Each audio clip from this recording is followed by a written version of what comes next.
Welcome to episode 3 of Axe Pro Tips with Agent Zero. The Raptors Uprising and Axe have teamed up both to do a weekly video series breaking down certain plays and sets in the NBA 2K League, talking to both players and analysts of the Raptors Uprising to get a better understanding of the team and hopefully help you guys develop your skills as NBA 2K players. The Raptors Uprising suffered a heartbreaking defeat against Jazz Gaming, led by, of course, Compete, who's the number 3 overall pick in the draft. The team is now 0-3, 2 of those being overtime losses, and they're looking to bounce back, of course, in week 4. But before we get there, I want to break down some of the plays in week 3 because it was an incredibly exciting one. One player that definitely stepped up was Kenny, the ball handler for the Raptors Uprising. Chose a different role this week, opted instead of playing at the point guard position to play at the small forward position, even though he was the primary ball handler in many of the sets. Alright, so cue the Axe golden moment of the game. It's a Busta Rhymes track, Phil. Get with it.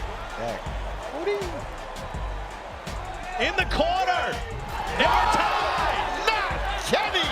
He's been big all game. Continues to inflate. What a 3-ball. He's got 29 points. Jazz still can win it. In the slaughter for the win. No, sir. Detoxys with the block, and we're headed for overtime. He said, put it down. Put it right back to the ground. The Raptors Uprising have the ball. The clock is winding down. They kick it in the corner. Kenny lights it up, ties the game. As the clock is winding down, ice in his veins, super clutch.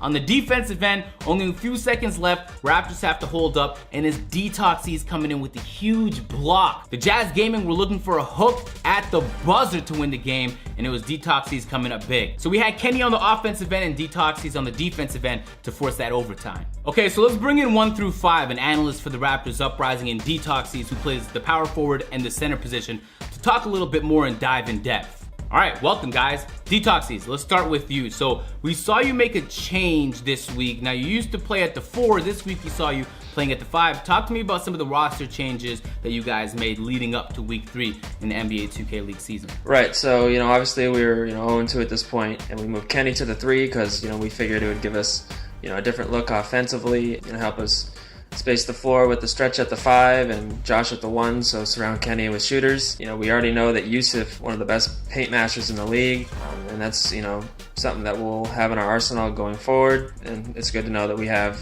different lineups we can run. But like I said, it wasn't working for us, and we had to make the change necessary. Interesting, and you're pretty comfortable playing center, right? Right. Yeah, I played center for Steel Trill last year when we won $250,000, and the only reason I changed in the combine was because it seemed like every time that I was waiting in the queue, it would be waiting on 2 power forwards.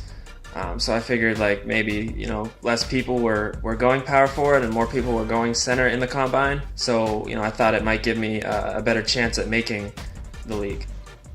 So in a sense, you found the combine glitch.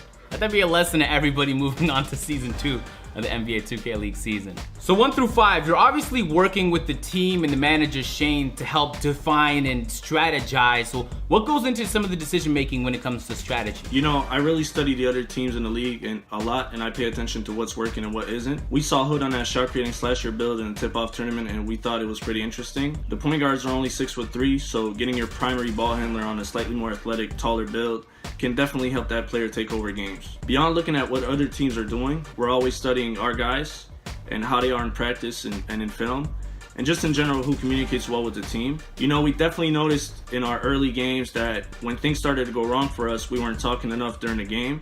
So I know Shane is really paying attention to the guys' personalities and who will help open up those lines of communication in the game.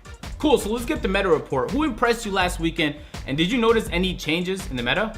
The team that really impressed me last week was Cavs Gaming. They went out there without their best player Hood, and they got 2 huge wins. Huge performance by, I think, their 6th-round pick Savage. Week after week, we're seeing teams get more comfortable with the league build. There's 3 key metas.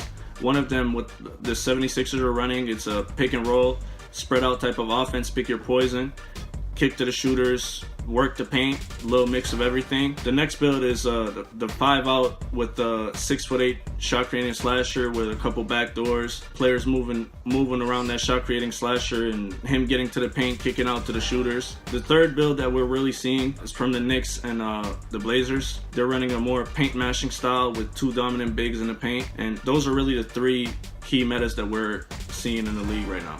All right, thanks for joining me this week. Good luck next week. Hopefully you guys come away with your first W and develop some momentum moving forward into the season. You guys have been running some really close games, so I have no doubt you guys will shine.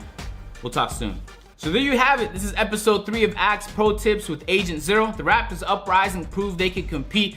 2 overtime losses in their first 3 games, and they have their work cut out for them because they're going up against the 76ers, who not only won the tip-off tournament, but have been doing incredibly well in the league so far. Of course, one of the best teams in the league right now. So should be an incredibly exciting game. The Raptors Uprising, I'm rooting for you. And until next week, I'm out.